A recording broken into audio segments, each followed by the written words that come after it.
Assalamualaikum warahmatullahi wabarakatuh. Selamat pagi dan salam sejahtera untuk kita semua. Baik, hari ini kita kembali ke materi lagi ya. Untuk pertemuan keempat ini kita akan membahas tentang masyarakat hukum adat. Nah, sebelum kita mulai perkuliahan seperti biasa, marilah kita awali dulu dengan bacaan umul kitab. Al-Fatihah.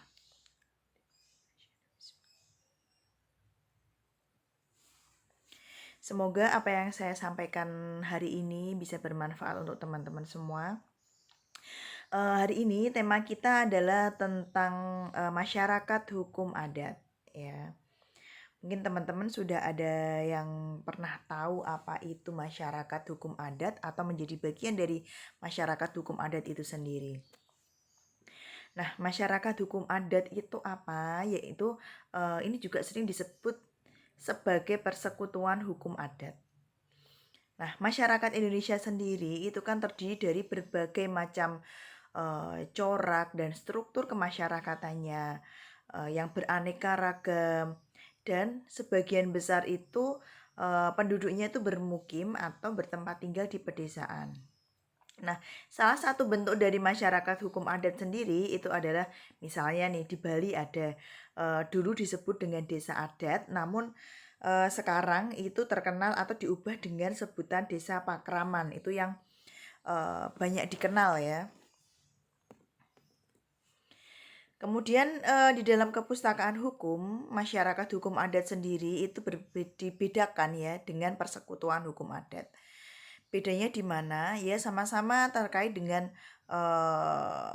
masyarakat hukum adat ya. Kalau masyarakat hukum adat itu mengandung pengertian yang bersifat umum dan luas. Jadi masyarakat hukum adat itu lebih luas sifatnya dan umum.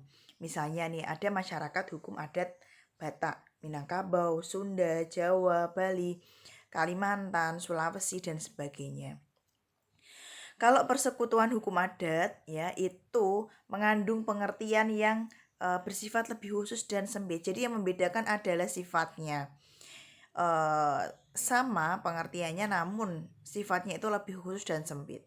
Misalnya persekutuan hukum adat kekerabatan, ketetanggaan, atau keorganisasian. Nah, persekutuan hukum adat itu juga bisa dilihat dari lingkungan masyarakatnya, ya. Misalnya untuk masyarakat hukum adat Minangkabau disebut persekutuan hukum adat Budi Caniago, misal seperti itu. Itu adalah salah satu contoh. Nah, di negara kita sendiri yang terdiri dari berbagai macam corak dan struktur kemasyarakatan itu punya banyak sekali masyarakat hukum adat, ya. Bahkan ada aliansi masyarakat hukum adat.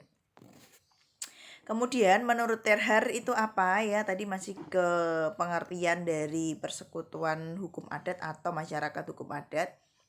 Nah, di seluruh kepulauan Indonesia ini pada tingkatan rakyat jelata terdapat pergaulan hidup di dalam golongan-golongan yang bertingkah laku sebagai kesatuan terhadap dunia luar. Baik secara lahir dan batin yang mempunyai tata susunan yang tetap dan kekal. Dan orang-orang segolongan itu masing-masing itu mengalami suatu kehidupannya itu di dalam satu golongan. Ya, di dalam golongan itu sebagai hal yang sewajarnya. Jadi kayak menurut kodrat alamnya. Tidak ada pikiran akan kemungkinan pembubaran golongan itu, lalu mempunyai pengurus sendiri dan mempunyai harta benda milik keduniaan yang bersifat persekutuan hukum. Itu menurut Terhar yang dikutip oleh Supomo. Kemudian masyarakat hukum juga diartikan sebagai kelompok-kelompok teratur yang sifatnya ajek itu tetap ya, dengan pemerintahan sendiri yang sifatnya material maupun imaterial, yang berada di dalam suatu pergaulan hidup yang sama dengan kontinuitas atau kebiasaan hubungan dan pola hidup yang berulang dan tetap. Nah, beberapa unsur agar suatu kelompok itu disebut masyarakat hukum atau persekutuan hukum, yaitu yang pertama terdiri dari orang-orang sebagai suatu kelompok atau kesatuan terhadap dunia luar, baik secara lahir maupun batin. Nah, kelompok tersebut itu mempunyai tata susunan yang tetap dan kekal. Lalu adanya kekuasaan sendiri ya sebagai kelompok yang otonom dan mempunyai kepengurusan sendiri. Kemudian mempunyai harta kekayaan baik milik keduniawian dan milik gaib ya. Baik secara material atau spiritual ya, atau tadi ya yang milik kedunia itu materialnya dan spiritual, yang terpisah antara harta kekayaan milik kelompok dengan harta kekayaan anggota masyarakat hukum itu sendiri. Lalu tidak ada seorang pun dari anggota kelompok yang mempunyai keinginan untuk melepaskan diri dari kelompoknya atau ingin membubarkan kelompoknya. Jadi masyarakat hukum adat itu sangat kuat ya. Nah, lalu terkait dengan struktur masyarakat hukum adat ya. Masyarakat hukum itu merupakan faktor penting untuk menentukan bagaimana struktur masyarakat hukum adat itu sendiri. Nah, ada beberapa faktor yang mempengaruhi struktur masyarakat hukum adat. Yang pertama adalah faktor teritorial ya. Faktor teritorial itu adalah adanya kesamaan wilayah atau tempat tinggal, maka suatu kelompok tersebutlah dapat diartikan sebagai suatu masyarakat hukum. Contohnya di Jawa dan di Bali ya. Ini adanya kesamaan wilayah atau tempat tinggal. Teritorial kan bisa berdasarkan wilayah. Nah, masyarakat hukum yang terbentuk karena faktor teritorial itu dapat dibedakan lagi ke dalam tiga jenis ya. Yang pertama ada persekutuan desa, yaitu segolongan orang yang terikat pada suatu tempat kediaman yang sama ya, yang meliputi perkampungan-perkampungan jauh dari pusat pemerintahan, di mana pejabat-pejabat desa bertempat tinggal di tempat tersebut ya. Contohnya Banjar yang ada di Bali itu ada persekutuan desa. Kemudian persekutuan daerah adalah kesatuan dari beberapa tempat kediaman yang masing-masing tempat kediaman itu mempunyai pimpinannya sendiri-sendiri, sejenis dan sederajat. Tetapi tempat kediaman tadi merupakan bagian dari satu kesatuan yang lebih besar yang mempunyai hak ulayat atas tanah-tanah yang ada di dalam persekutuan hukum tersebut ya. Jadi hak ulayat itu apa Bu? Nanti di pertemuan selanjutnya akan kita bahas. Nanti kita bahas detail tentang hak ulayat juga. Contohnya adalah desa Pakraman yang ada di Bali. Itu terkenal sekali ya, selain sekarang sebagai desa wisata yang ada di Bali. Kemudian perserikatan dari beberapa desa, yaitu gabungan dari beberapa persekutuan desa yang letaknya saling berdekatan satu sama lain. Lalu mengadakan suatu permufakatan untuk saling bekerja sama, memelihara kepentingan yang sama atau tujuan yang sama. Jadi antar desa-desa yang bekerja sama. Misalnya contohnya di Bali ya, karena memang yang kental dengan masyarakat adat itu ya sebenarnya tidak hanya Bali, karena kita banyak sekali. Saya mau ngambil contoh di Bali yang muda dan yang saya hafal ya, karena banyak sekali. Misalnya kerjasama di bidang pengairan subak atau kegiatan lain ya disebut dengan seka ya, antara sekamanyi ya. Sekamanyi itu kayak kalau di tempat kita ya menuai padi, sekagong, sekasemal, menuai kelapa ya, yang hasil tanam bercocok tanam. Ini sistem subak yang ada di Bali. Kemudian kalau yang pertama tadi ada faktor teritorial, yang kedua adalah faktor genealogis ya, yang mempengaruhi masyarakat hukum adat tadi. Nah, faktor genealogis itu apa? Yaitu masyarakat hukum adat yang anggota-anggotanya itu merasa terikat di dalam suatu ketertiban berdasarkan suatu kepercayaan bahwa mereka itu semua itu berasal dari satu keturunan yang sama. Seseorang menjadi anggota masyarakat hukum adat yang bersangkutan karena ia itu menjadi atau menganggap diri keturunan dari seorang bapak asal nenek moyang dari laki-laki tunggal ya, melalui garis keturunan laki-laki atau dari seorang ibu asal nenek moyang dari perempuan tunggal melalui garis keturunan perempuan, sehingga menjadi semua anggota-anggota masyarakat itu sebagai satu kesatuan dan tunduk pada peraturan hukum adat yang sama. Jadi faktor keturunannya ya, genealogis ya. Itu bisa ini ada sedikit skema yang bisa membantu menerjemahkan atau mendeskripsikan apa yang saya sampaikan. Kemudian menurut Terher ya, ini ada beberapa pendapat ahli. Faktor genealogis semata tidaklah dapat mewujudkan kelompok tersebut sebagai persekutuan hukum. Karena tindakan keluar dari kelompok tersebut hanyalah dalam hal-hal tertentu saja, yaitu yang berkaitan dengan pemujaan leluhur. Atau kalau toh mereka dianggap persekutuan hukum, maka itu hanyalah merupakan persekutuan hukum yang sangat terbelakang dalam pelaksanaan fungsi sosialnya. Jadi kayak semata-mata kalau menurut Terhar itu hanya yang berkaitan dengan pemujaan leluhur saja, karena garis keturunan itu tadi atau genealogis. Kan para ahli itu kan bebas ya mengungkapkan pendapatnya ya. Ini kita berusaha menangkap dari beberapa teori yang disampaikan oleh beberapa pakar. Kemudian menurut Supomo sendiri, masyarakat hukum adat itu terbentuk karena faktor genealogis, maksudnya adalah karena orang-orang tersebut itu termasuk dalam satu keturunan yang sama. Ini Supomo ini menjelaskan lebih detail ya.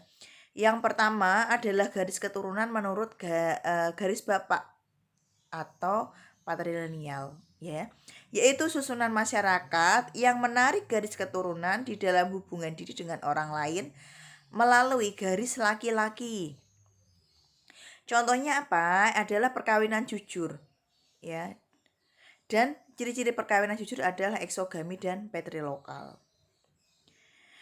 Misalnya eksogami adalah perkawinan jujur yang ideal jika jodoh diambil dari luar marga sendiri. Patrilokal adalah tempat tinggal bersama yang ideal di tempat tinggal suami. Nah, contoh-contoh dalam patrilineal ini adalah perkawinan jujur di dalam masyarakat Gayo, masyarakat Batak, kemudian Bali, dan Ambon. Dengan adatnya masing-masing. Kemudian yang kedua ya, pertalian darah menurut garis ibu atau matrilineal ya. Mungkin teman-teman juga sudah sering mendengar garis keturunan ada patrilineal, matrilineal ya. Di dalam struktur hukum masyarakat hukum adat sendiri itu hampir sama di dalam struktur pembentukannya, yaitu struktur masyarakat yang menarik garis keturunan dengan menggabungkan diri dengan orang lain melalui garis perempuan. Contoh adalah perkawinan semendo. Dan ciri-ciri perkawinan semendo adalah endogami dan matrilokal. Endogami adalah perkawinan yang ideal jika jodoh diambil dalam kalangan suku sendiri, ya masih dalam satu suku. Matrilokal adalah tempat tinggal bersama yang ideal di tempat tinggal istri. Ini yang matrilineal. Jadi yang lebih berkuasa adalah ini ya, dari pihak perempuannya. Contoh masyarakat perkawinan semendo adalah di Minangkabau dan Kerinci. Selanjutnya pertalian darah menurut garis ibu dan bapak atau tata susunan parentil. Seperti orang-orang Jawa, Sunda, Aceh, Kalimantan ya. Struktur masyarakat yang menarik garis keturunan secara bergiliran atau berganti sesuai dengan bentuk perkawinan yang dialami oleh orang tua, yaitu bergiliran kawin jujur, kawin semendo, maupun kawin semendo rajo-rajo.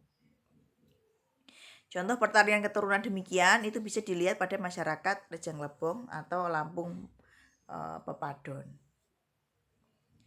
Kemudian struktur masyarakat parental atau bilateral ya adalah pertalian keturunan yang ditarik secara garis keturunan melalui garis ayah maupun garis ibu. Ya. Pada masyarakat terstruktur secara bilateral tidak ada perkawinan khusus. Begitu juga dengan tempat tinggal di dalam perkawinan, tidak ditentukan dengan jelas. Contohnya adalah pada masyarakat Aceh, Jawa, Sunda, Makassar. Ini tidak ada harus di tempat wanita, harus di tempat pria ya. Kalau matrilineal tadi kan yang berkuasa adalah yang wanita.